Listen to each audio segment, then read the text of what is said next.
Hold on 1 second.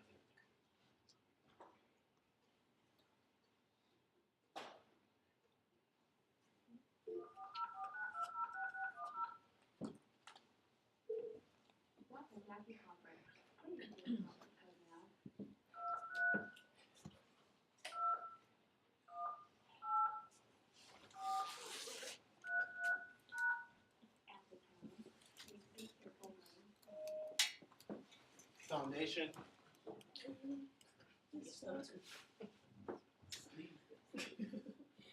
Foundation. Okay. So now, when we're looking at the number 13 and why I see it as being important is because it kind of gives a segue to reintroduce the type of time that we flowed in or concept for it. Because when we're dealing with 13, as I've said before, even though our society has a fear of it, it's a reason we have a fear of it because we've been kind of like subconsciously set to have a fear because it has to deal with more of a natural sense of time. Now, the way that people first set this up, like the first men, first humans that were here, they set it up this way because they understood it worked in sync with the woman and the moon, you know, or basically how the earth was breathing. Y'all see what I'm saying? Moon goes full and then it goes crescent. And the moon is in a way kind of breathing, and it aligned with the menstrual cycle, and it went on a 13-month cycle. Because I even did the multiplication on that, and it comes to 364. But when they were doing that, what was happening is, even though we experience linear time, like in an hour it's going to be 8:20 and whatnot, when they were operating off of this, they were dealing with time from a synchronistic point of view. Synchronistic. And so what was happening is, even though they were dealing with filling time in a linear manner, because they were in a particular flow with the moon and the sun, which are just kind of like physical depictions of what kind of energies are available in eternity, they stayed in a flow between physical time and what I would call spiritual time. Okay? Because if you look at this, when we're dealing with this 13-month cycle and 13 months and the 28 days, you have to realize that during that time, the people lived in a tighter bond with one another, like a tighter connection with one another. So what was happening is, y'all ever heard that when women get together, the cycles align? Yes, they do. Yeah, you see what I'm saying? Everybody was living within the same breath all of the time. So when you're looking at like books like Leviticus, and it's like they're breaking things down into 2 14-day things, that's where this is coming from. The Hebrews did this, the Africans did this, Asians, ancient Europeans, they were all operating off of this. And when we're dealing with the word synchronistic, I want to show something where it comes from. Because the word sync, it means to braid. And then you have chronistic, it's dealing with the Greek word for chronos, which was the god of time. Have y'all heard of that? Mm-hmm. Chronos was the god of time through which Zeus and them killed him. Yep. And what they're really talking about in that Greek mythology is about how we fell out of connection with the breath of the Creator and the light of the Creator into bondage to physical time. So when you have put these two words together, you're dealing with braiding time. So just like you braid two strands of hair together, they were braiding before. They were braiding during this time. They were still connected to both flows of time. So when they were working, they were not getting caught up in a 9 to 5. You know, you get caught up in a routine and you're just praying for it to end, as opposed to when you're doing something and you feel like it's a bigger purpose. Like y'all ever do work with your family, like you're in the field or you're helping build a house, and it can be hot and everything, but because you're working together and you all are in one breath, it doesn't seem the same way it does when you're working on something that's kind of got a routine, you know? So what was happening is they were operating off of a flow that allowed them to braid time and eternity. So they could be working in something difficult, but they were aligned. They could be in battle. I'm using just different examples. They could be going through whatever different processes, but they were grading time all the time. So they were going through time, but they felt the flow of eternity. And I'm trying to make that make sense. But throw it out there to me if it does not. But that's why I'm dealing with this from the point of, with the Ophiuchus thing coming up, I think the Creator is segueing up a way for us to get a realization or to get an inkling of what is available to us. Because what I'm really dealing with here, from what I'm understanding, is that when we talk about 2012, and we talk about this Gregorian calendar and how we've existed on the 9 to 5 schedules, how we've existed on what we have kind of designed as a means to make profit, and the whole collective way that we've been dealing with time, that's what I believe is about to end. That flow of sinking self instead of sinking time, because we've been braiding ourself to our experience, which has us in a battle with time, but we're not living in synchronistic time. So when I'm looking at 2012, and I'm looking at these changes that have been occurring, especially since the whole 2011 event, what I see is the Creator giving us opportunities to unbraid ourselves from something that's synthetic, and to help begin to braid ourselves into something that is more natural and indigenous to who we are spiritually. And when you say braid, it reminded me of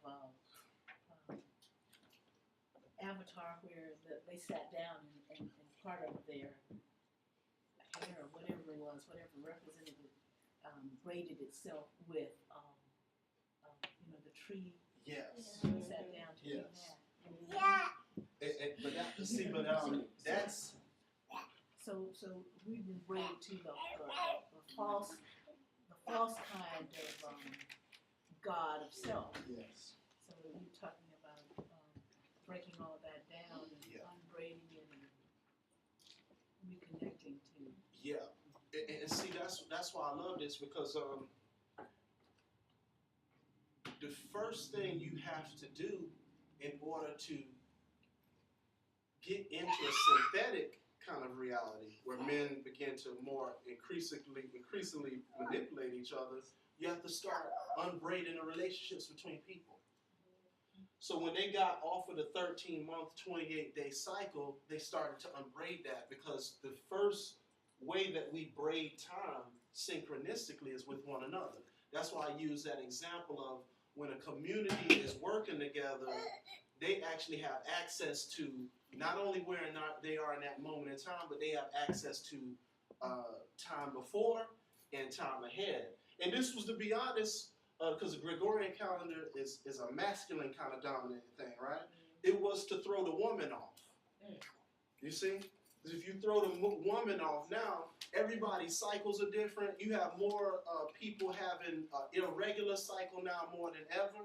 And it's because we are so far out of braiding time like we used to do. You see? And as long as you do that, you leave whole people out of sync. Now the woman is out of sync, the male's out of sync, and now what they have to become is, any of y'all watch Star Trek? You have to become the Borg. Gene Roddenberry was a prophet, because the Borg were a biological cybernetic organism, right? Now, and I think we were talking about this a little bit last week. Imagine how much connected we are to our caffeine and technology. You know what I mean? We are connected to our chemicals, and we're becoming more cybernetic every day. But when we begin to braid back to who and what we are, then we actually can use those things to help connect one another. So I just really been seeing this thing as though we in a position where we're probably more like the Borg than ever, more of a cybernetic organism. But at the same time, as we're at that place, you see more people kind of sensing how we're connected. People think about people in their call, and these things are coming back together.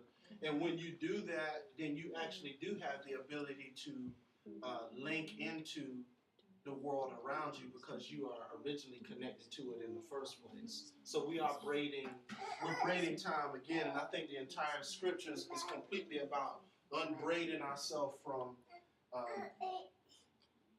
our selfish self and the material that we've created, and that being our major priority, to a place where we are beginning to rebraid ourselves with the breath of the Creator, which is allows us access to the eternity that we are.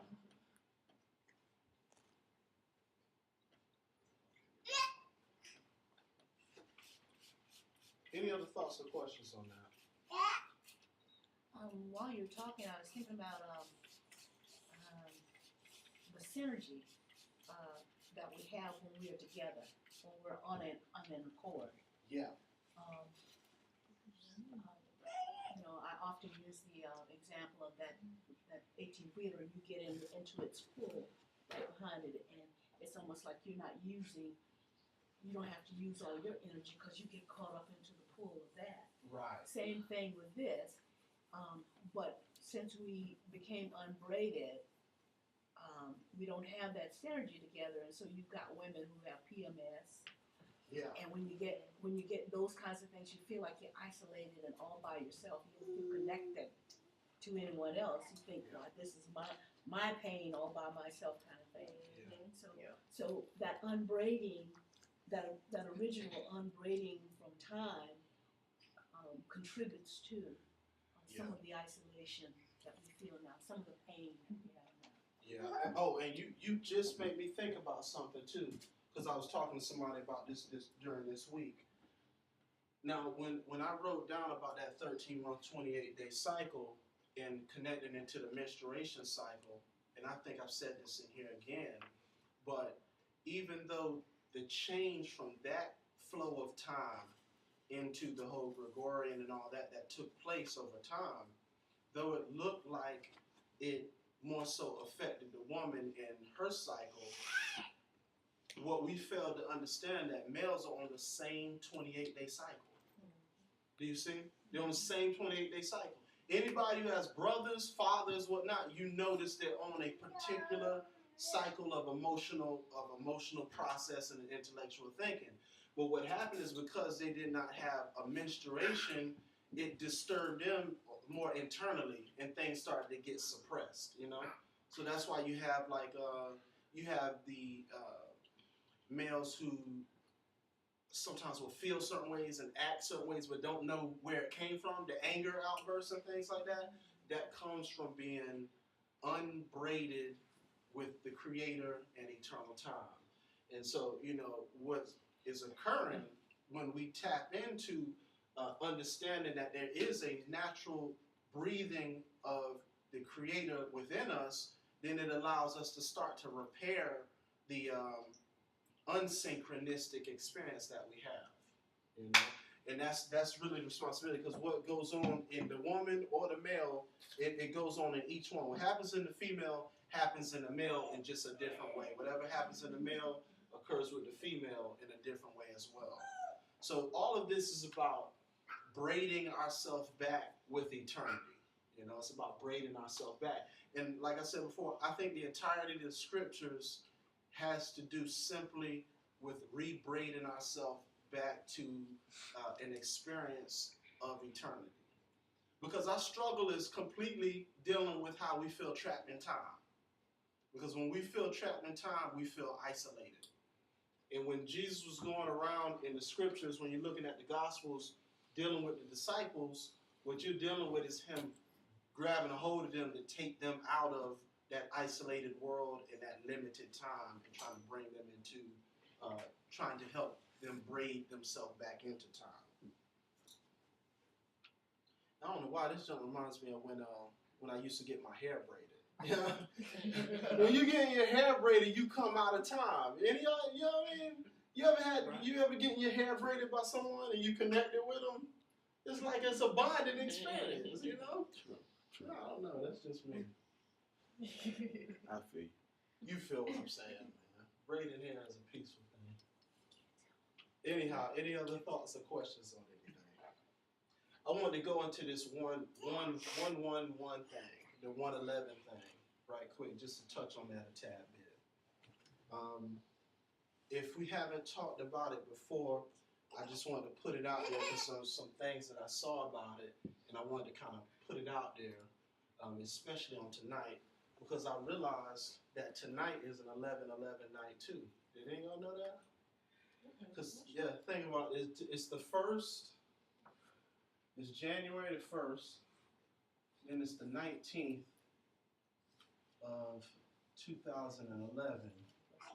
And when you deal with the 1 plus 9, you get 10, which reduces to 1. And I don't know, have y'all looked at the moon tonight? Full moon. It's a full moon. It's in Cancer. Full moon in Cancer. And whenever they speak about Cancer, or I don't remember what the Hebrew month is. I think it may be Tammuz, maybe.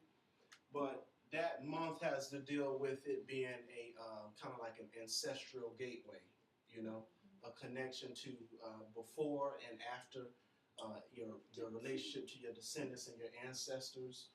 So I really wanted to deal with the whole 111 thing today, because when I was driving here and I looked at the moon, it just looked so big, man. It looked so bright. I was like, man, that's really powerful.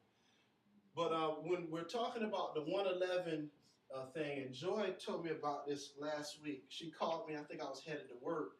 And when she told me about that thing, I wanted to stop going to work. I wanted to head back home because it blew my head so much. But when I'm talking about this, she was telling me, I think she said a friend of hers saw it on the news, that if you add the age that you're becoming this year with the year that you're born, it will come to 111. And so, you know, anybody can do this. And I think anybody born, say what? She right. Yeah. Yeah, let us do the math. She's right.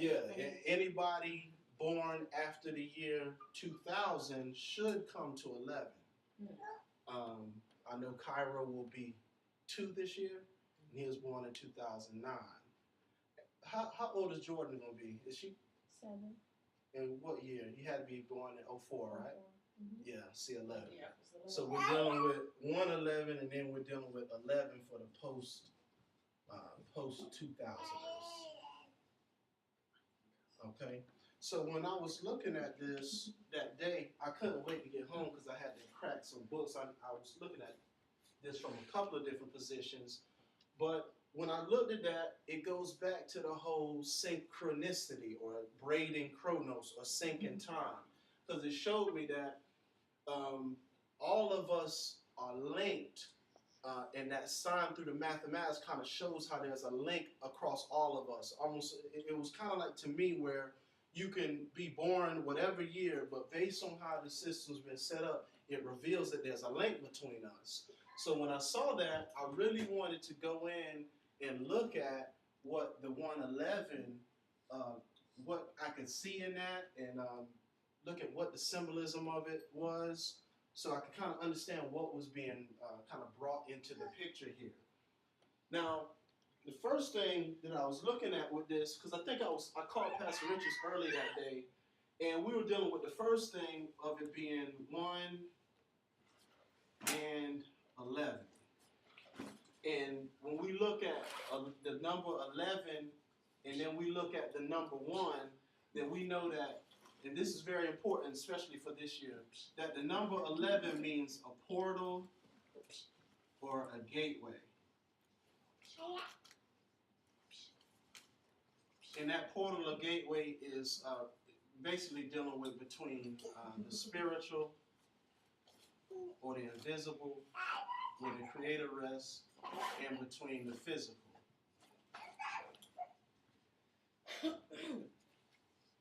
And then when we deal with 1, we know that 1 deals with the unity of all things. Or when you look at the Shema in the Old Testament, when you're looking at Exodus, and it says, "Hear, O Israel, the Lord our God is one," then it's dealing with the unicity, and 1 really is very significant of the braiding of time. It's the balance between all that the Creator is and all that has manifested from the Creator. So when they were dealing with the Shema and elevating the oneness of the Creator, they were showing how everything in our reality is braided together. So when we're looking at the 1 and the 11 together, then you're looking at a gateway or a portal back to that Shema, or back to that oneness, back to understanding the oneness that we came from. Okay, so that was one of the first things I was looking at here. And when you see this put together with the 111, one of the things that I really, really emphasize a lot, and I want to get into a whole lot more, is that a lot of these, I've never heard of this before. I never heard about people adding the year they become and our numbers being linked. And I point that out because when we see things like that, one of the things that we have to understand is that it's like there's a scripture in Proverbs, and it says it's the glory of God to conceal a thing, and it is it's the glory of God to conceal a thing, and the something of kings, the wisdom of kings to search it out. Help me out. Y'all know what I'm talking about? To reveal a matter or something like that? Yeah, you know, so y'all know what I'm saying. So what I'm dealing with this is that the Creator conceals treasures, just like when you look in the parables and it talks about them digging for treasures.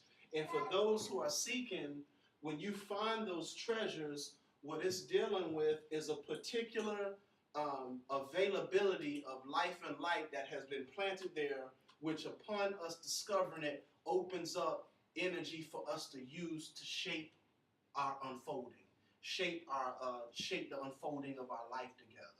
So it's always about basically like a type of fuel or a type of gas, so to speak, that we can use to burn to produce energy for us to move forward. So that's why one of the reasons I really wanted to look in this, because if we are linked like this, then it's actually revealing something that is available to all mankind. And I think that it was hidden within mathematics because mathematics is a universal language.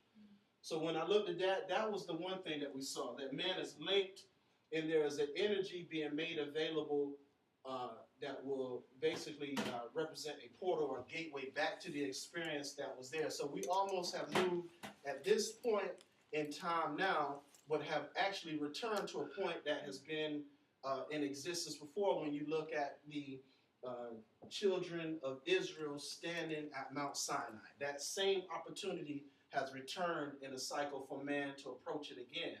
Now the other thing that I wanted to do when I got home and I took a look at it is I always try to look up what is the Hebraic equivalence of a particular number. And when I looked at it, 111 in the Hebrew,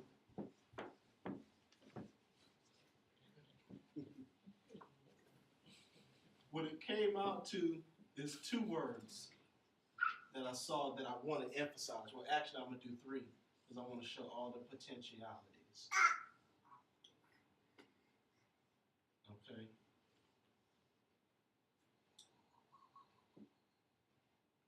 The first word that 111 came to.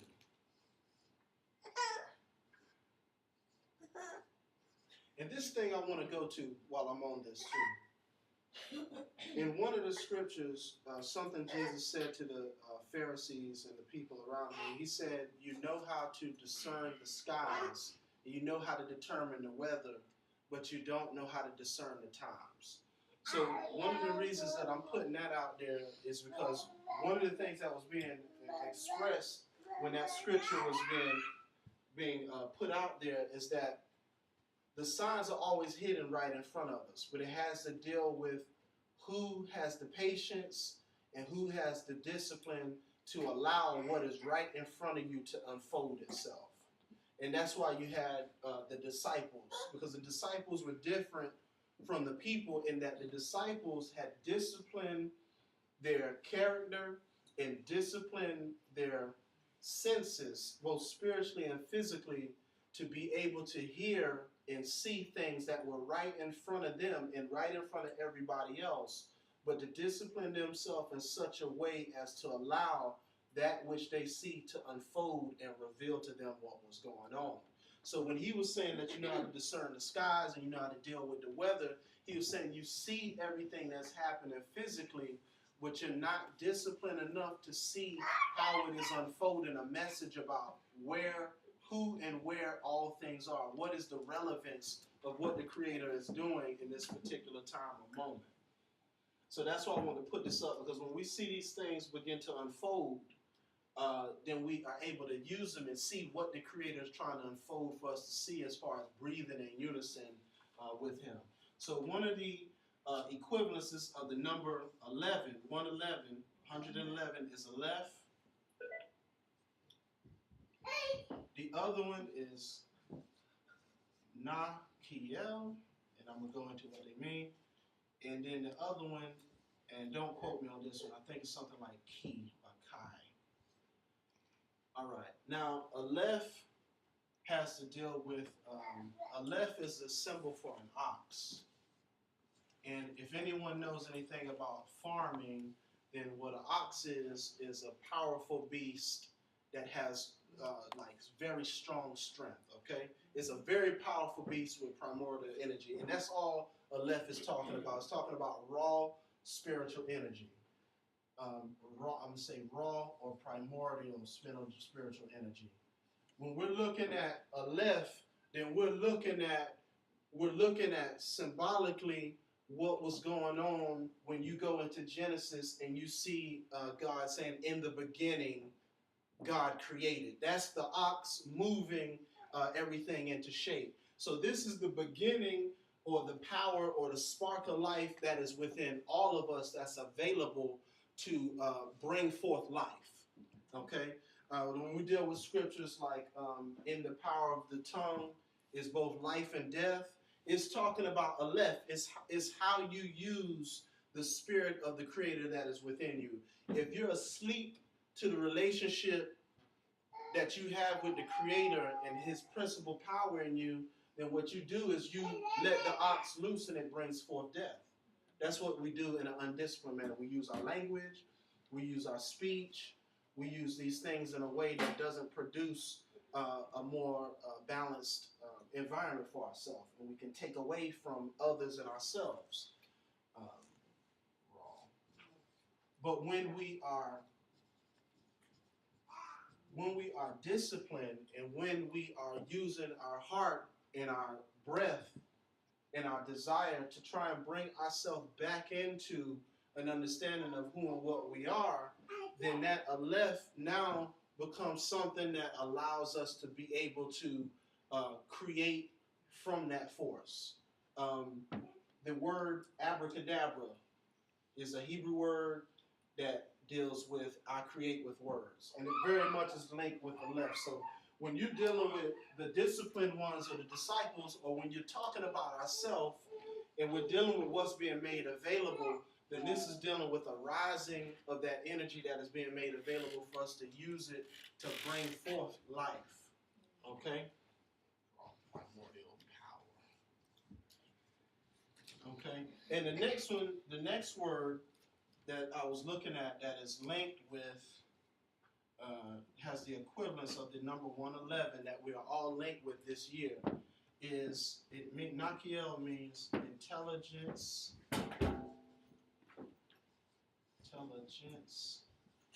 of the sun. Okay? And I thought that was powerful because the sun is actually a, No. You have a thought in your head? Oh yeah. But anyways, when I saw those two together, then I was kind of coming to the conclusion that this has everything to do with life-bringing energy, because the sun supports all life. And when we're dealing with the intelligence of the sun, anytime you see the word sun, you also can transliterate that to S-O-N. Okay? So it's talking about the intelligence of the sun that is within us. Okay, so when we're looking at this, we're dealing with an alignment of power that will allow us to move ourselves back into this experience of braiding ourselves back together. This all is linked back with what I was dealing with before with synchronicity, or to braid time. The ability we have to braid time has to deal with how we use the energy that is within us. Okay? the third word, and this may not be the word, I have to look back on it, but let me just erase that, matter of fact. The third word that 111 has the equivalency of is vomit. Okay? Now, I wanted to put that out there because in everything that is made available to us spiritually, there's always two sides of it. And we've talked about this with anything. When you have the power to think and speak and direct ideas and direct people, you have a dualistic power available, which is the gift of the Creator, actually. And the gift of the Creator is that we can use the energies available to us to take life by focusing on what we want to get out of the situation, what we want to get out of the use of that energy, or we can use that energy to build life. When we use that energy to take life, what happens is we ingest power that poisons us and it comes out as vomit, or we are spewed out. You see? So this is the other side of the power that we are coming into, that we are already existing within right now.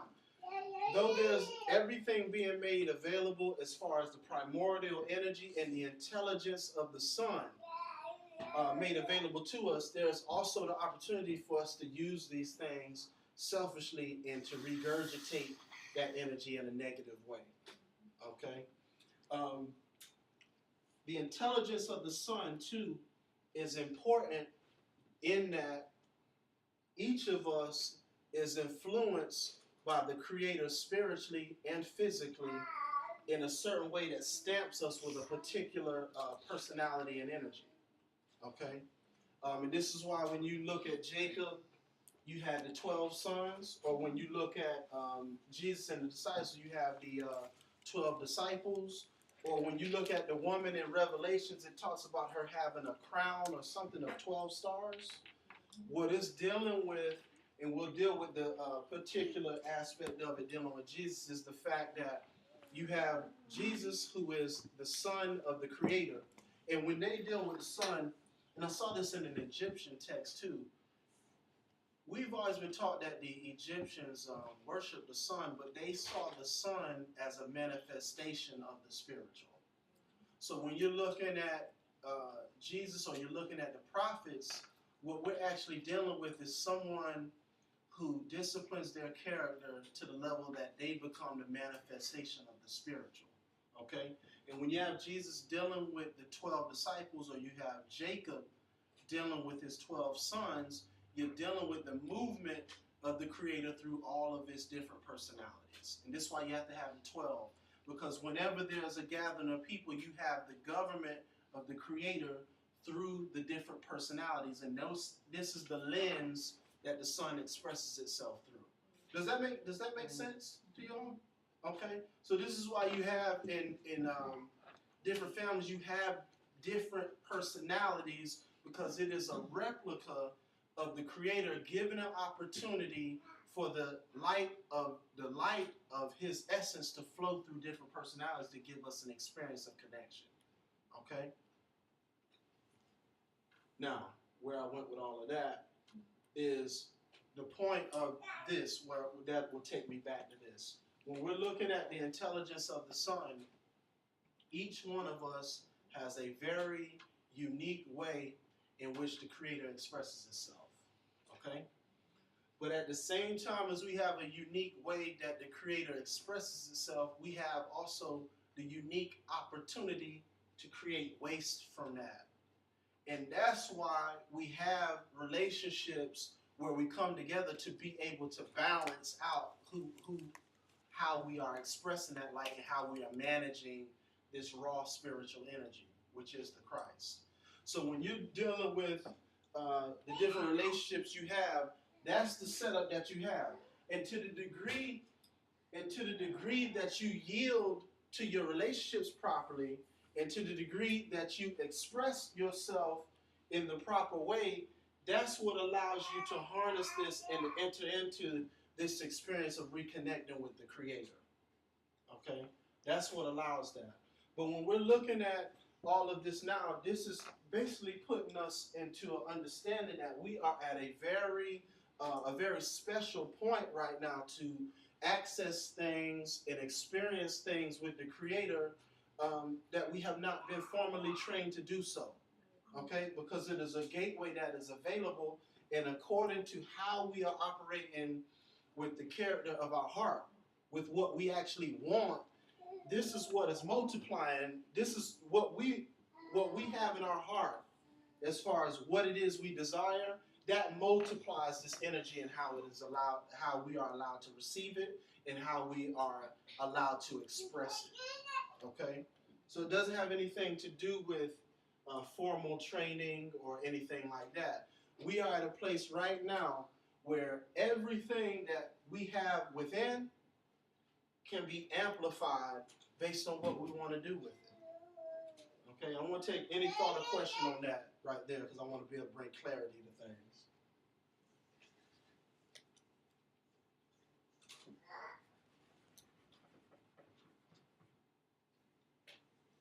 Okay. Just a thought, you said that, we're at this point in time when we can access this, but we've not been taught to do it. Mm-hmm. And so, and the other thing I heard you say is based on, I guess our motives in our heart. So the question that flows from that is, so how do we access it? How do we? Well, okay. If we've not been taught, how do we know how to access it? Right. Okay. Now, and when I said taught, I meant like intellectually, like how to experience where we are. And I say that because where we are, we have never been there before. But everything that we have been learning, and everything we are doing, as far as every time we come together, is clearing away anything that would distract us and opening us to experience what is already there. So, based on those previous opportunities, like the time at Mount Sinai and all those other times that we blew it, is there anything from those things that we can learn to propel us into this this aperture, this opening? Yeah, I'm gonna say some things that might be a little strange, but one of the things that we definitely have to do, as opposed to before, is to, I spoke to you all about this, is to settle each other with who we are.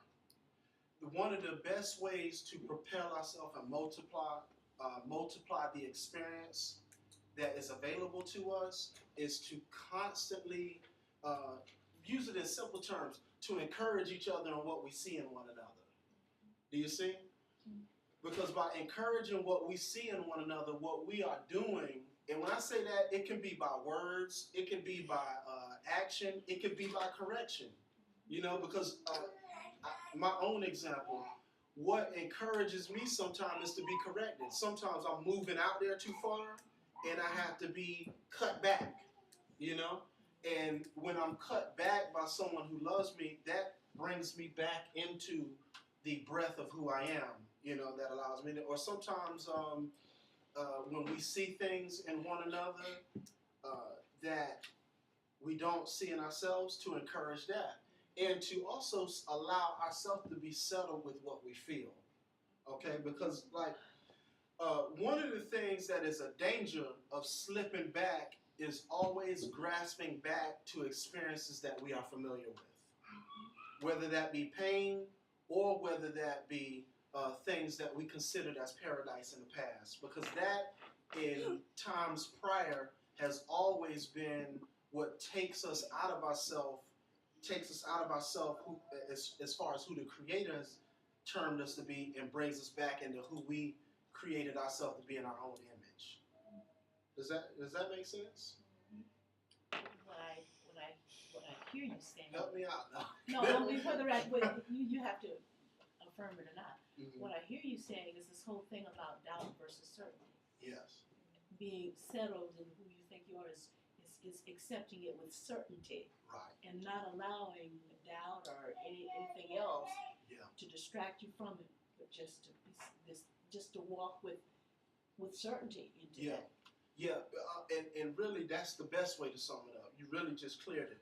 Because everything that occurs as far as how we are conditioned to think and process things is completely based on us living up to other people's perceptions. Even when we think we're moving forward in life, the steam of it is normally based on us believing other people's perceptions of it is what is the power of it. Now, as we are on this journey, similarly to Abraham leaving out of Ur, or similarly to Jesus going out in the wilderness, then what the experience is that we're having now is we're having to encourage each other. Two things. All we're doing is rechecking our motives. The thing is it's almost so simple it's complicated. All we're doing is being aware of our motives and encouraging each other to be confident on the path that we're moving in. That's completely it.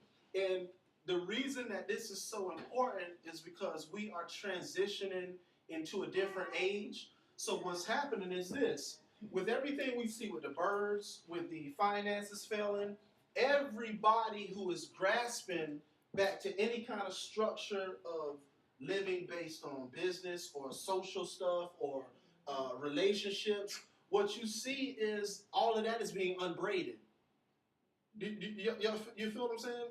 So the things that we've kind of had a certainty about are all being made uncertain. So what's occurring now is for those who are recognizing it, and each passing moment, there's more and more recognizing that it's changing. As they begin to reassess their motives and what we're in the earth for, and people begin to move together in that alignment, all we are to do is to say, you know what? I want to hold you to checking your motives, and you want to hold me. Us recognizing that we're on this journey and that we are in alignment with the Creator, right? And then we are encouraging each other to be confident. Once we're doing that, the Creator aligns the opportunities for us to be able to bring each other into fine focus. You know, and I was talking to Joy about this a little bit earlier today, and I was just talking about how even in being married, I was like, I didn't see examples that gave me a blueprint. And now I realize it's because there are no blueprints. Everything I could have seen from the past, as far as what success, you know, like business success, you know how like I had my grandfather and he went to work in a factory 50 years and then he got his pension, you know, his stuff. That's not going to be necessarily how to achieve complete peace in your life right now, you know. So in that being the reality, as we move forward, we're only obligated to check our motives and to become a focusing lens for one another. That's it. Because what I'm realizing now is that the Egypt of today is Christianity, because it boxed people into concepts of what God was, and it also set up concept of what life success was. And now what we're doing is we're exchanging the bondage or the Egypt of Christianity for the force of the Christ that is breathed up within us. And we amplify that by basically serving as refocusing lens for one another. And we become forces that can draw out the life that is in one another and having the confidence of the direction that we're moving in, you know.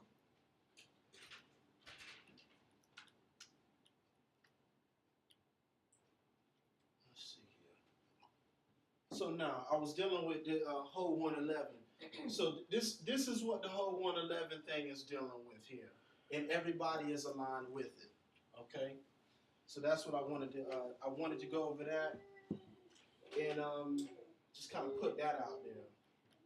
that I think the whole major thing that I'm looking at with this 111 is that it's about us breathing ourselves back into eternity, living a more synchronistic life.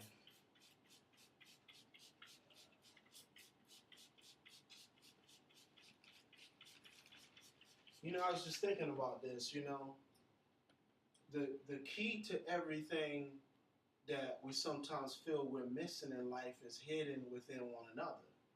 Okay? So the reason that we stay in bondage to this perception of lack is not because Brian has what I need and I can't get it, but it's because I'm not unlocking what I have to give Brian. Does that make sense to y'all? We sometimes like growing up, we're mad because a teacher didn't tell us something or a parent didn't tell us something. And I mean, that's a part of things and how it shapes us. But what we really have to begin to bring out of ourselves is that which we have to benefit others. Because when we begin to unlock that, then what that allows us to do is to change our experience, you know? And that's what I really, that's something that I've really been focusing on a lot. Because I've been thinking about, in a system of education and things, about the things we're taught, we never get taught how to love and how to express the information that we're taught to one another. So we're taught a lot of things that are supposed to help us survive in the world, but we're not taught how to relate those things to ourselves and each other. And I think that's where we have an opportunity to use this moment in time to kind of reverse that. Because I think that I really know that we have everything that we need. Now we're just bridging that gap of love for one another, in which will help us kind of like complete the picture, so to speak.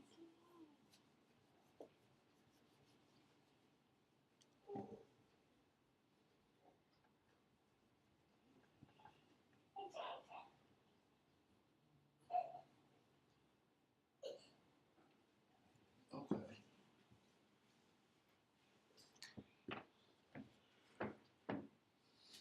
All right. So now one of the topics that I wanted to talk about, and I put this in the title for something on the web, and it kind of leads into what I was talking about before, is Christology.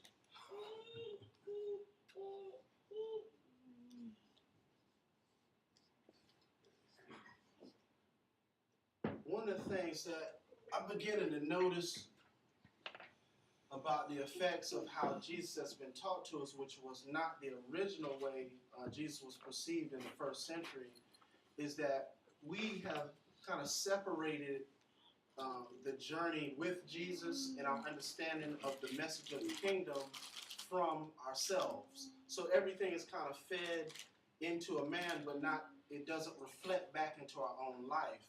And what this goes with what I was saying a little bit earlier, is that in how we learn and how we experience everything, we somehow neglect to study ourselves in the pursuit of understanding the Creator.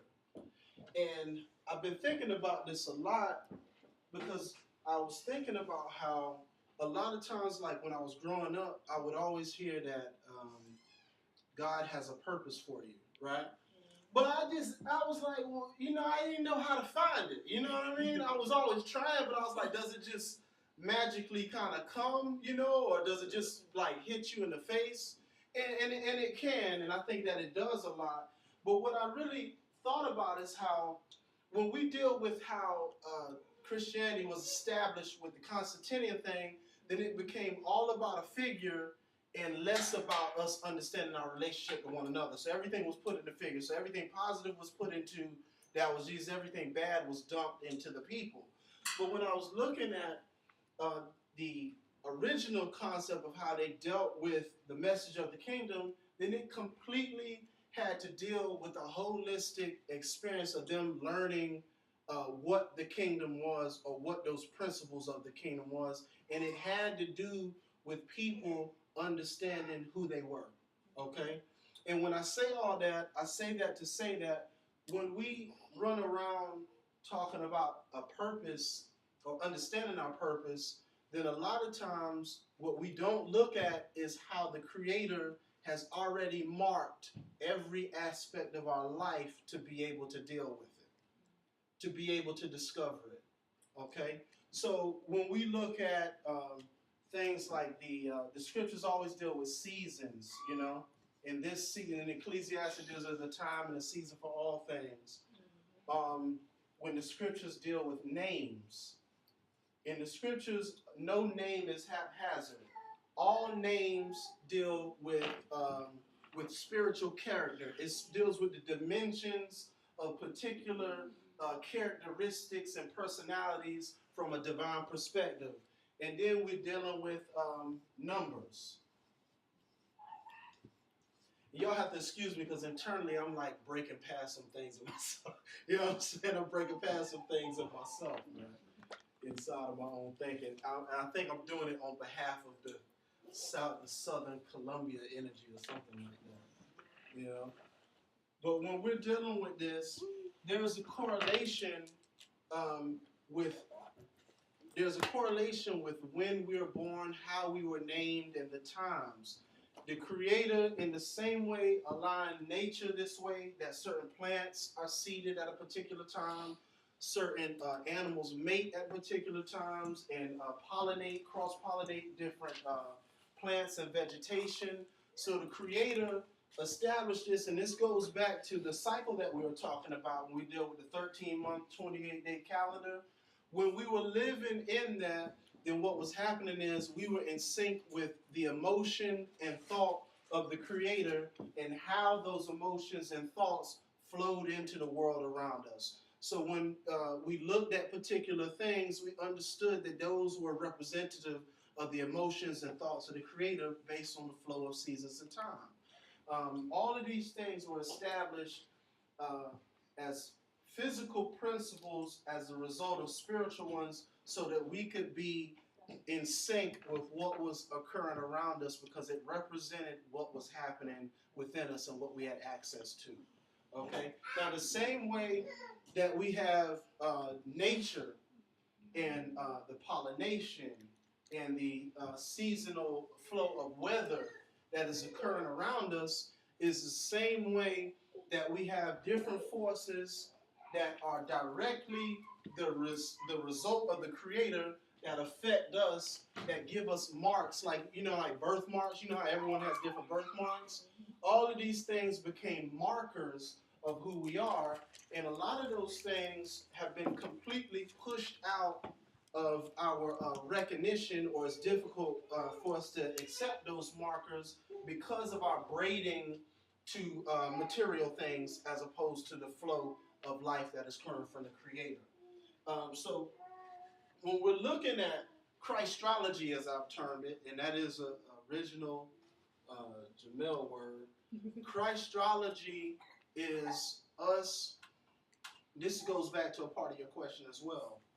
Christology is us being receptive and observant to the flow and signs of the Creator as they move amongst us, and us being able to recognize them.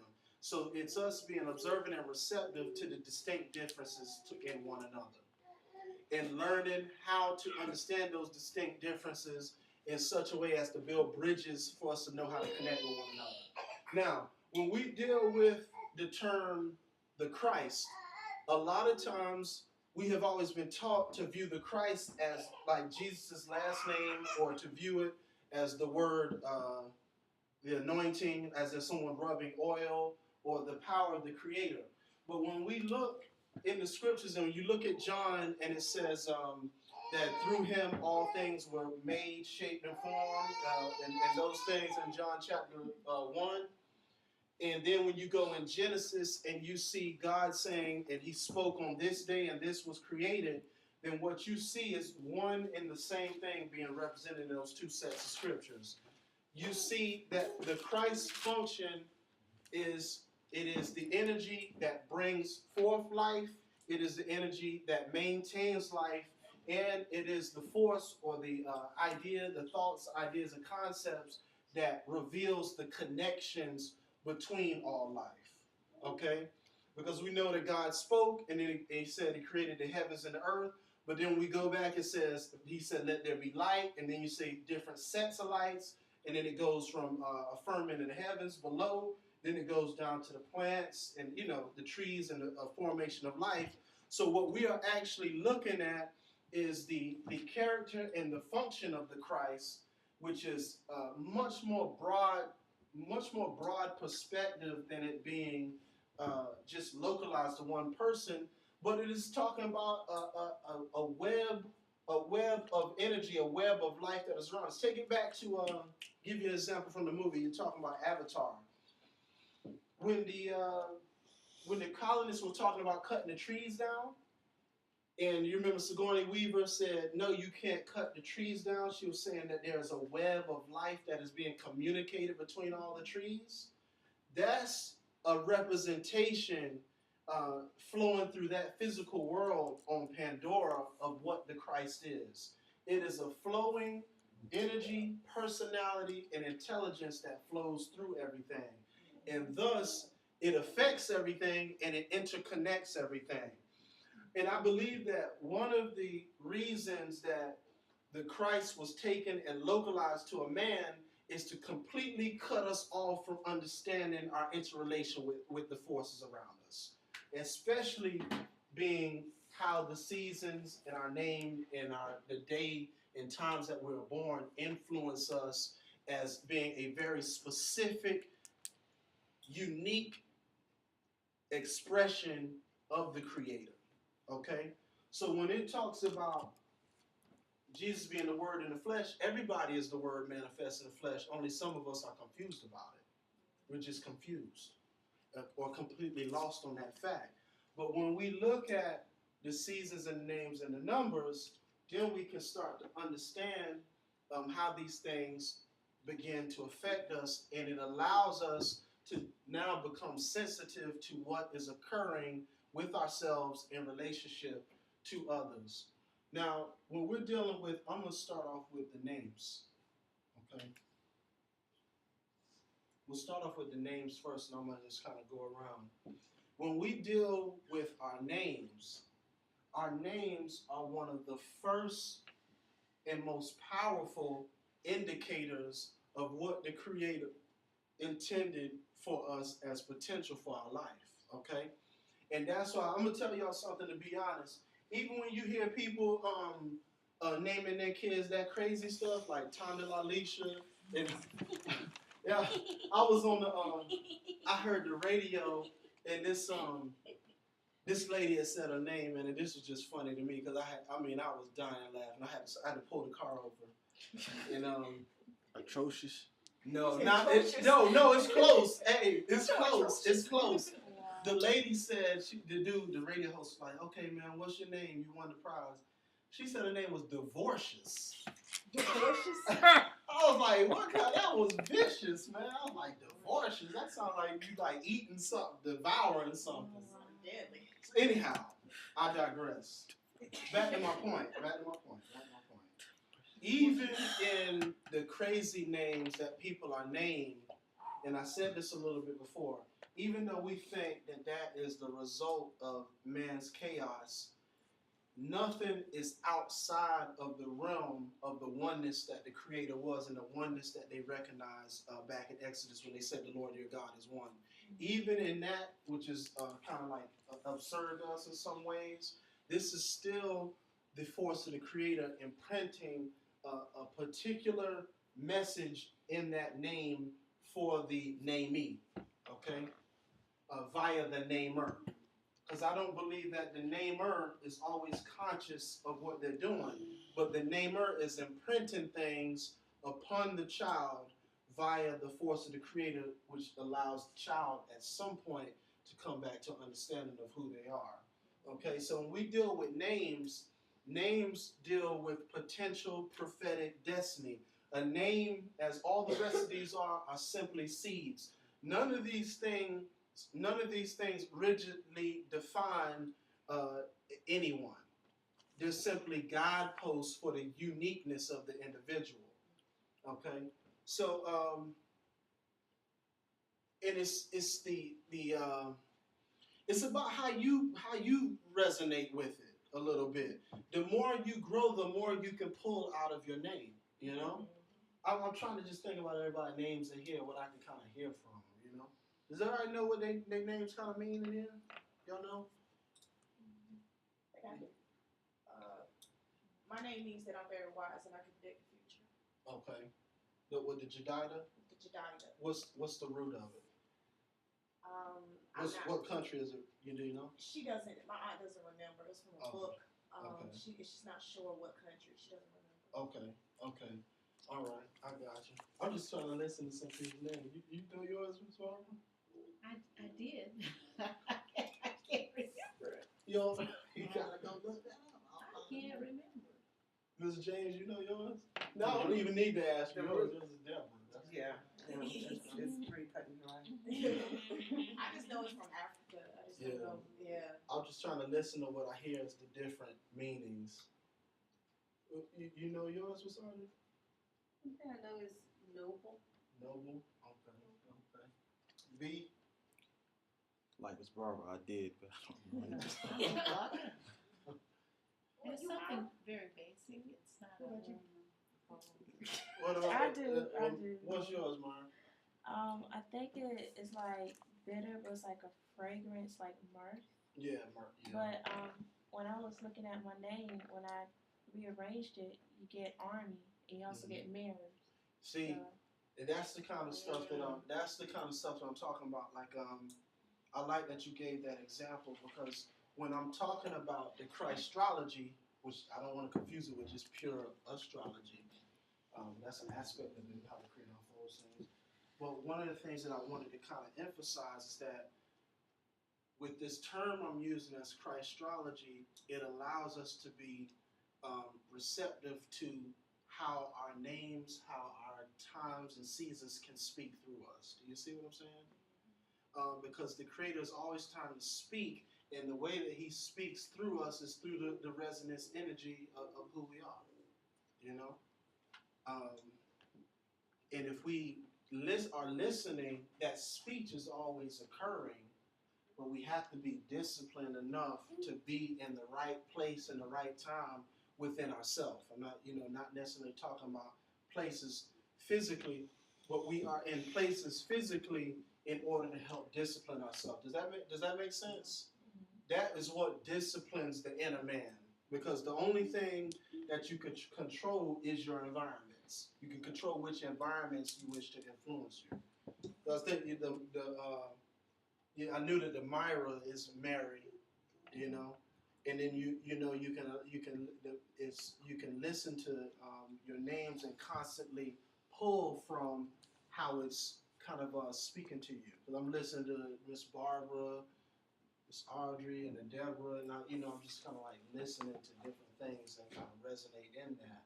But those things are not cut and dry, even when you just get like a simple meaning, because it can unfold itself more and more, and it especially unfolds itself to the level that you are seeking to breathe and seeking to press yourself. So it always speaks out to you. One of the things I always kind of look at is like the letters that people's names start with as well. They speak a lot as well,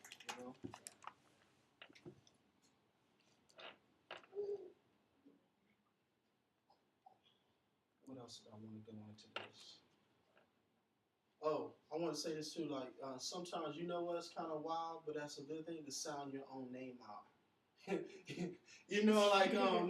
How like people do the ohms and whatnot, speaking your names, calling yourself out. Because kind of like one of the reasons I'm putting this out is because sometimes I think that a lot of times we have some kind of guilt about looking into ourselves because we think that's selfish. But what I think one of the things that I really want to leave as to resonate is that there is no separation between pursuing the Creator and looking into yourself. Because by looking into yourself, you are understanding the aspect of the Creator that the Creator wants to reveal to the world. Does that make sense? So by looking into ourselves and by looking into each other, we are looking into the Creator and giving space to give rise to that which has been locked behind the flesh. Okay? So when we do these things and we speak to one another and we're hearing and we're sensing and we're feeling, I want to break that barrier from us seeing the Creator as something outside and be able to listen to there's a musical tone that resonates whenever we're in each other's presence, speaking to one another, breathing each other's air. There's a symphony that's going on right now, you know? Yeah, I'm just thinking about some things. So I wanted to just kind of put that out there. Also, when you're dealing with these things are related as well. You know, all of these things are related. The names and how they come about and all that. And the other thing that I wanted to say, just because I'm kind of processing through some stuff, when we're dealing with our names, your name is basically like, you know, you have different radio channels. Your name is a particular type of spiritual frequency. And all those who share your name, you are able to see particular aspects of that frequency as well. Okay? So when you look at your name, you can look into it and see sometimes those who are related. Sometimes you may have a name with a spiritual figure from the past or in the scriptures. And what it will allow you to do is see particular aspects of yourself through that storyline that you can see as strengths in yourself and weaknesses. Okay? Because there was a time I was looking into my own name and I was seeing some links with the people with the J names, right? And when I was looking at the stories, I could see certain links with particular characters and I could see the same weaknesses that I have to be disciplined to govern over, okay? Because there are certain frequencies. And I'm putting this out there because there is a creativity that is in us, and that is what I wanted to focus on. That's one of the things I want to put out, Ms. Barr. You know what it is? It's just pure creativity. That's what we haven't been taught how to harness. Because if we are sons and daughters of the Creator, and the Creator creates, then as offspring of the Creator, then one thing that should match us is creativity. It should be creativity that is flowing through us in the means that we are supposed to usher it out. And creativity serves to do two things. Creativity repairs breakings or damages or hurt, you know, like healing mended wounds.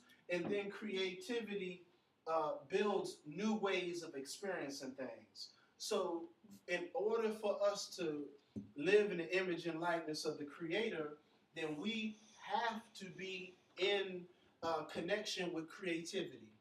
Now I was talking to my little sister because she calls me and she'll say she's bored a lot, you know, and I can understand that when I remember it. But we were just talking about, I was talking to her about creativity and imagination, you know, and I think that when we begin to look into ourselves, what we always find when our motives are correct is we find the particular frequency of creativity that we have. Because the drainage or the energy drain on our life spiritually comes surely when we are not being creative in the function that we are supposed to be. Because you know, if I have a lot of time on my hand and I'm not doing something that is creative from the Creator in me, I get idle and depressive. You know what I mean? And Joy can tell you that. But when we're not creative in the way that the Creator has designed us to be, then what happens is we're no longer breathing life into the earth. And creativity is not always us physically doing something. The physical doing of creativity that comes from the Creator is from us feeling at oneness and sensing that connection with the Creator. That's when creativity is actually creative. Okay? But when we go back to what I was talking about a little bit earlier, always in our name is hidden particular guidelines and directional tools concerning the means of what we are to create and what we are to heal in the earth. And that goes along not only with your first name, but with all of your names. And even with women, when you get married and your name changes, it switches everything. And I was looking at this with Joy, and I was looking at her name before she was married, and then I was looking at it after she was married, you know? And it completely changed the direction of the influences on her life, if that makes sense. So in that, and that's why it's very important about things you allow yourself to identify within yourself. Okay? Like when you call yourself a particular thing, if you have awareness of it and it suits your pursuit in life, then that particular thing will allow you to move forward. But let's say you call yourself something and you don't have an understanding about it. That breeds confusion because you've aligned yourself. Do y'all see what I'm saying? Let's say you should call yourself a Baptist, but you just are doing it for no reason. Now, if you're 100% Baptist and you call yourself that, you are aligning with everything that's about. You give yourself the steam to move with it. If you call yourself Christian or Messianic, and you understand what that is, you align yourself with the seed of the meaning of that, and you allow it to push you forward. And that governs by your understanding of what you are called, whether physically or spiritually. That leads you into the level of connections that you have as far as your relationships and things. So what you're pretty much saying is that whatever you connect yourself with, whether it's through a marriage or a simple relationship or organization, if it doesn't propel you forward, it's not for you? Yes. Yeah, that's exactly what I'm saying. And this is why from time to time we are changing from one thing to another. Mm-hmm. You know, like we go through these shifts in our lives where we allow ourselves to be called something at one point, but then we change because we say, I don't identify with that. Is because now we've reached a particular point where what we understand and what we call and what we were allowing ourselves to identify with has grown. You know?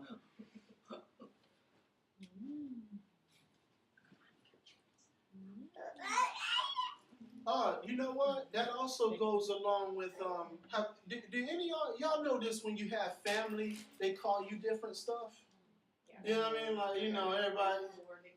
Yeah, you know, like if I go to work, they call me Chris. Nobody even knows I'm Jamil. You know, they don't know that.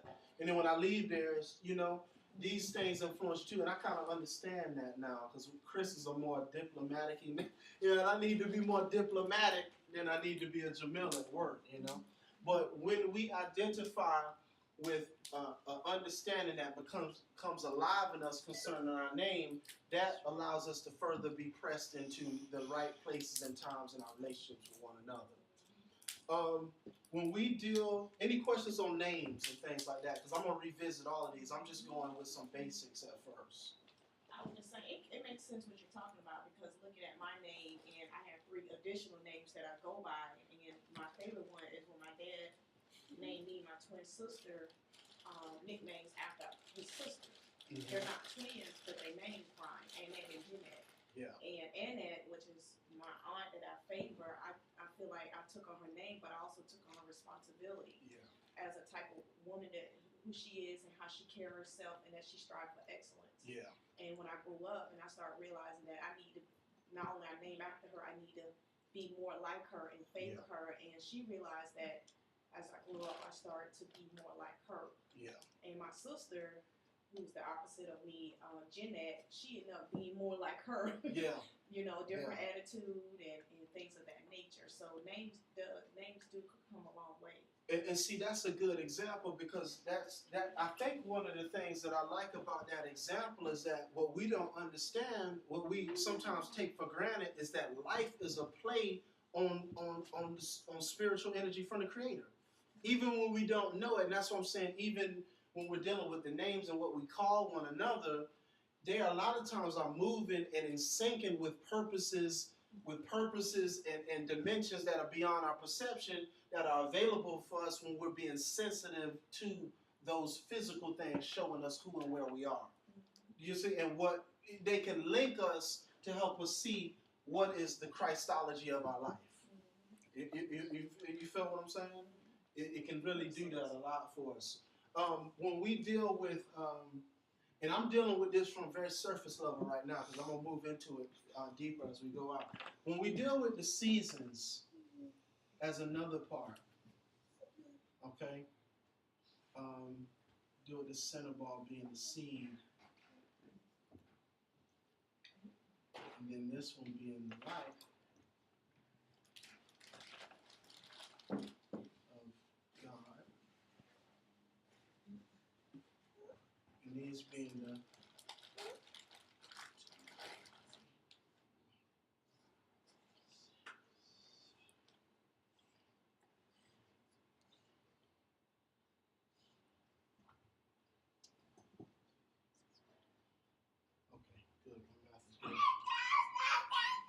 when we deal with the seasons, what we're basically dealing with is another way of understanding how the personality of the Creator is impacting itself upon us, how it's burning itself into our being for us to later discover.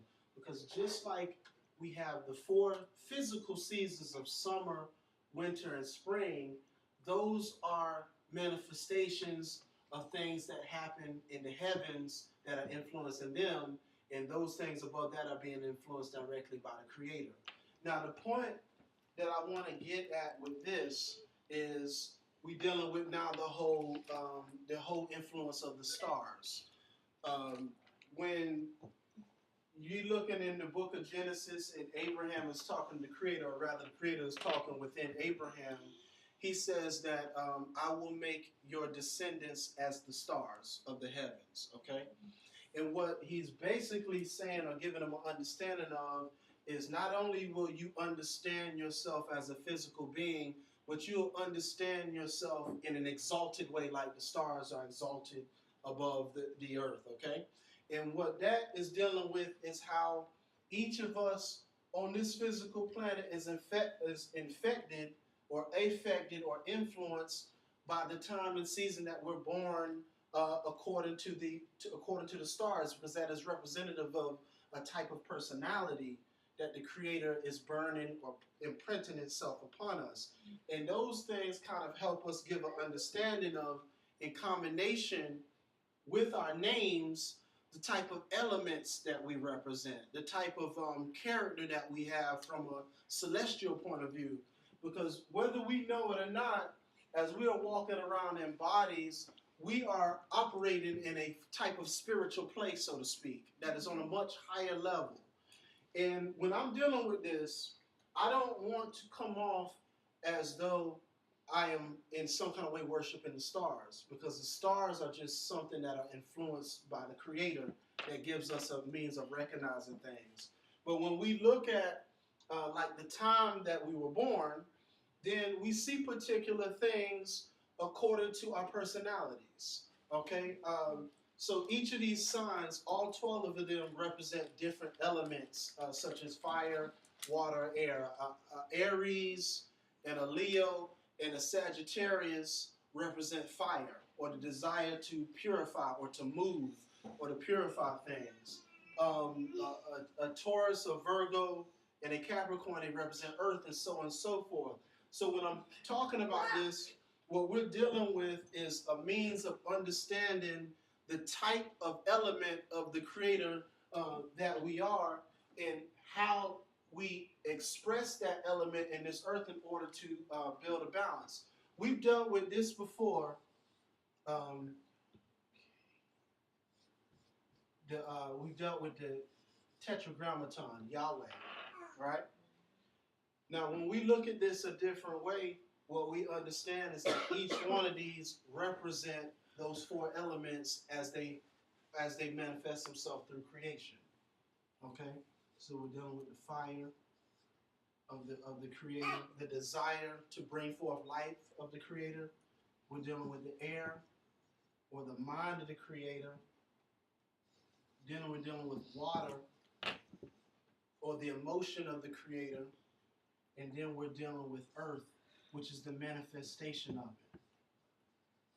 And while we have always looked at that as being something that is separate from us, when we look at this and see that each one of us, in a way like a candy dispenser, is dispensed through this, what we're looking at is examples of how the Creator is replicating parts of himself, which he made in his image, through these different elements. And this is how our relationships operate, off of prophetic destiny of our name, and off of seasons and time that carry these energies, and then on particular numbers, which we'll get back to before. But each of us in this wheel, we have born within us an understanding of the element that we represent, and in our name, the destiny of how to express that element. Can you go back over what they meant again? Like Which- fire, air, water, earth. Yeah, okay, let's deal with that. Okay? Fire. Fire is like the initiator or the desire, the will of the Creator. And so likewise, when you deal with fire, you're dealing with the will and the desire that is in man. So when you have people who are born in signs that represent fire, that is a part, and as I said before, none of this defines anybody, because we are in essence completely made up of the Spirit of the Creator, which is limitless, but we are born into these things, influenced by them in order to bring forth energies to create, which is to heal and to rebuild humanity. Okay? So fire is the will. That's the will of the Creator, because before anything occurs, you have a will about it. It's like, you know what? I want this new car. And that will is the first thing that is burning within you, you know? Now, the second one is represented by air. And air is what is produces, and see, this connects with what we was dealing with on Saturday. You remember when we're dealing with the Spirit of God, or the Spirit, and then we're talking about formation.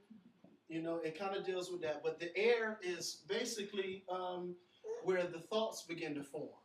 Okay? It's thinking. People born in air signs, it deals with communication of thought a lot. They process things through how they think, and the thinking is what governs that sign. If you look at something, right, when you connect these things, they have, some of them have the ability to amplify one another. So you have air and fire combustion, you see? So, and these are how relationships can fit together. Or you have fire and water, right? You have fire and water produces what? Some type of steam. If there's too much fire, then the water is completely evaporated and it's destroyed. If there's too much water, right, and a person is about their will, then you completely burn that fire out. But if you put them together in the right way, and this is how a certain coal, you know, like you have certain engines are produced based off producing the right amount of release of energy. With like fire and air or water, create steam can heal. Do y'all see what I'm saying? Or fire can sit on the ground. Ground is a stable thing, unmovable. Now, okay, so I was dealing with air. Water has to deal with intuition. It has to deal with feeling. It has to do with instincts. It has to do with reactions to things that occur. It has a lot to do with how we process and feel things that are occurring in a way through emotion. Okay? And it's crazy. It just made me think about that verse that says, I am Yahweh as a man of war. Y'all remember that verse? And y'all ever heard that verse? It's in Exodus. I'll get back to that later. That's random. Okay? All right, so that's water. Earth has to deal with action, and earth has to deal with the place where you feel the will. It has to do with the place where you feel all the thoughts and the emotion down in a particular sensation. So it has to deal with the actual action and the sensation of all those things coming together.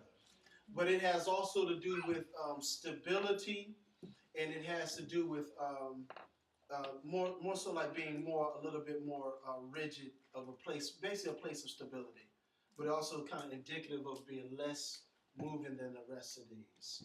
Okay, so when the Creator is bringing us into being from the seed of Himself, He is through like a candy dispenser, dispensing us through these different seasons, so as to create a balanced cropping and a balanced experience. So in times when we understood that time was braided and that our life was about interdependency, then we had more of a confidence about expressing these type of elements within ourselves to one another, because they knew that they were required to build an entire experience. So we were completely confident with the creativity in us that came as a result of us having these elements within us. And thus, as well, our relationships were understood with one another based on these things as well.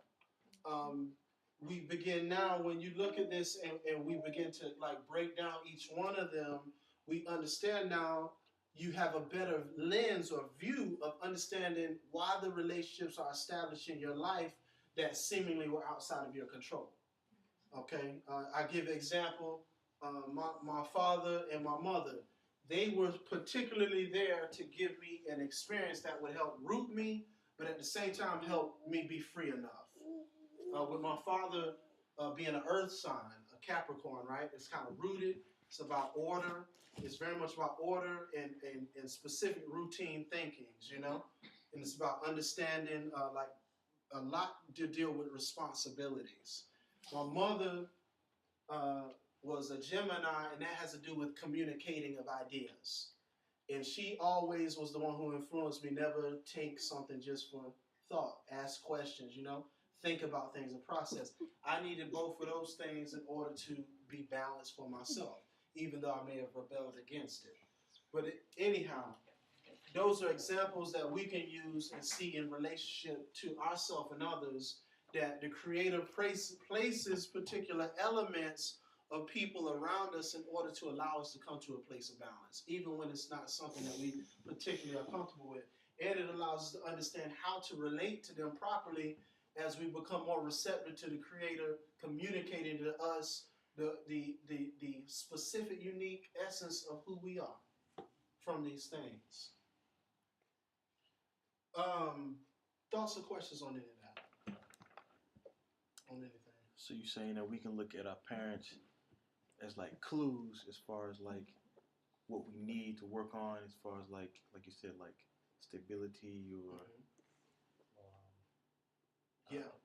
And this is the reason that this is kind of like very specific, is that based upon our desire to move into a knowledge of who the Creator is, that's where the information, you remember I was talking about one of the words is intelligence of the sun, that equal to 111?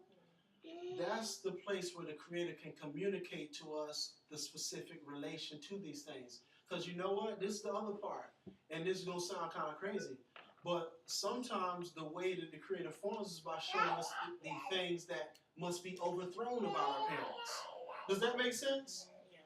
Sometimes you have parents with particular traits that in your life have to be completely uprooted. Me and Joel were talking about how out of slavery, you had the first parents who came out of slavery, right? And they were sharecroppers. Now, sometimes in the next generation, that was not what they were supposed to do. They had to build their own and do something different. You know, so some of them went somewhere else and started something different. Each time you had a generation taking particular values from the previous and doing the best with what they had, but then in the next generation, you have those who have to discover what? How to move forward into what they have to do. We're seeing it even more quicker, like with the Latino community that come in from another country, how their children are catching on real quick. They, you know, the parents are struggling, but the children are doing a whole lot better. Yeah, and one of the reasons you probably see that a lot with them is because of the cohesiveness. You know, the cohesiveness of the culture. That they have a collective influence of saying our experience was this experience. Yours should be something different. You know, when you see a people's kind of like their cohesiveness break down, then it becomes a little different sometimes. So I've read something that says that the next generation of black people may be the first one to do worse. Have y'all heard that? They said the next generation of young black people may be the first one to do worse than the previous generation. You know? Well, that kind of makes sense because they said we're now the generation that's not going to live as long as our parents. We're a generation that's overweight, and I mean, so yeah. Which once again, I'm gonna tell you what that's a result of, right? That's a result of this 11:11 stuff. What 11:11 does is it shows you a portal. It shows you the extent of one world and the beginning of the other. So what happens when you are in a spiritual time like we're in, things almost look like they're getting worse than they were before. And you can take that back and look at the example of the children that were in Egypt. When the Pharaoh said for them to start making bricks without straw, they were slaves before, but the situation in that time began to manifest and appear as though that generation that was there when they were making bricks without straw was going to do worse than the previously enslaved generation. But what was happening was the Creator, because it says that he hardened Pharaoh's heart, that energy of that gateway or that 11 was impressing itself upon Pharaoh in order to create circumstances which, even though it looked like hardship, it became a portal for them to desire to move through. Does that make sense? Do y'all see what I'm saying? So that's why, like, when I hear news about them saying that we may be worse, we may live less, and we may make less money, we may be in more portal, that's more evidence than ever that we have an opportunity to really resonate with what's within us in order to move us out of that and into the land of milk and honey, so to speak, or into the land where we can be completely nourished by the Creator and all that it is within us and around us. The signs, the more birds you see fall out of the sky, the more I saw the crickets. They say the crickets are dying out in some place, like masses of crickets and things like that. That's that gateway manifesting itself, like you see in the science fiction. It's a portal opening itself up, saying the extent of this world has reached what it can do.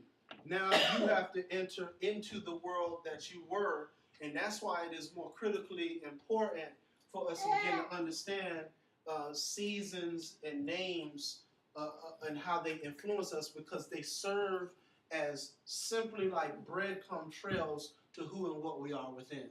Because that's what we're moving to activate now. The kid's not going to learn much more that's going to benefit their life than this. Do you see? The relationship, the relational energy between the Creator is what will help all of us overlay everything we have learned and use it to travel further. Schools, academia, street experience, that stuff cannot carry us any longer, because we're seeing the signs by these events that are representative of portal, saying that what we need to understand now is who we are and how we connect. I've been thinking a lot of thoughts lately that I've probably been terrified to think about before, because they weren't sanctioned by society. You know? The thing about what's available to us is that it's existing all around us all the time. I'll just give an example, right, of what seems very strange.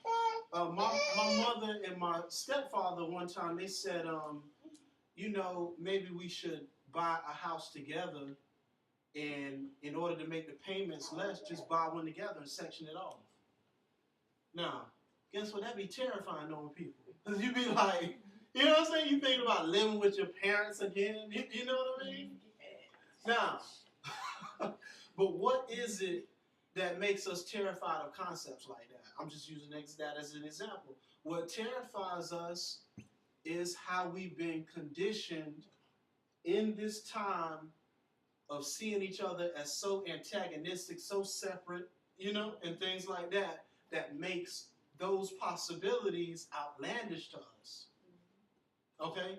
But when you see the time that we're in, the Creator is opening up either through the situations that are occurring or either through our heart, those types of possibilities that are reflective of how we really are connected.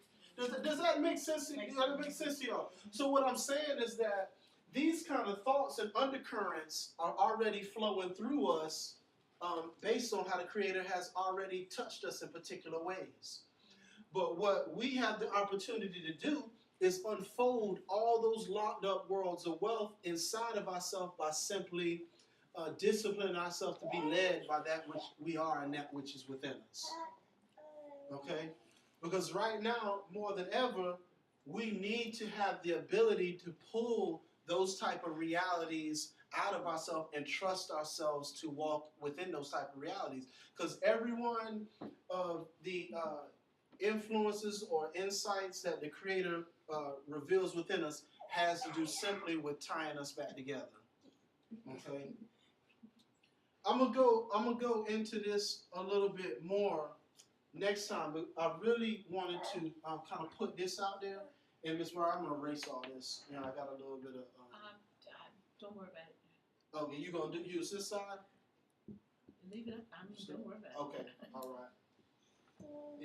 But I wanted to kind of I want to go into this a little bit more because what I want to show is how what we call the Christ interlocks and interweaves everything in our experience. Did you see what this being for, Ms. Barr, right? The 4 letters? Have you ever looked at how the numerics with that works with the 1, 2, 3, 4? It's 26, I think, is what it totals.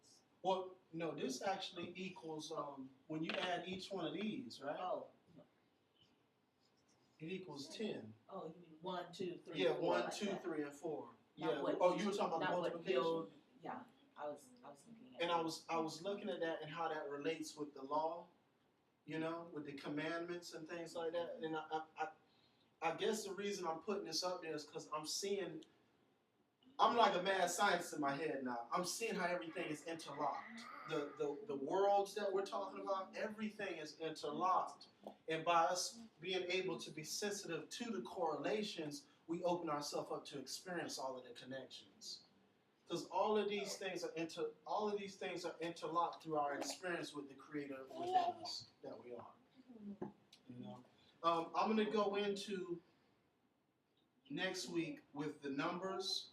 And the reason I want to go into this, because I was still talking about, and I didn't get to talk about this much, but I'm still dealing with the topic of soul mating and how we mate with the Creator, and how this deals with us understanding aspects of ourselves that are directly related with how the Creator positioned Himself in our lives through seasons and names that give us kind of a breadcrumb back to who we are, and that directly relates with how we relate to people. Because the more we recognize how the Creator is impacting us in particular ways, then the more we understand how our relationships fit together like puzzle pieces. Okay? All right, I think, anybody have any questions or thoughts on anything? All right, I'm going to go ahead and close this out then. What I'm going to deal with next week, I'm going to go through the 12 seasons, so to speak, and kind of get into those a little bit. And also deal with numbers and how the Creator flows through those things in a kind of interconnected way. And show how it deals with how our relationships manifest and how to link them together. Because I'm realizing now that everything is about our relationships, and it's about the level that we understand our relationships, and we allow them to serve as a mirror to the Creator that we are within. All right, we can go ahead and close out. Can you get this thing?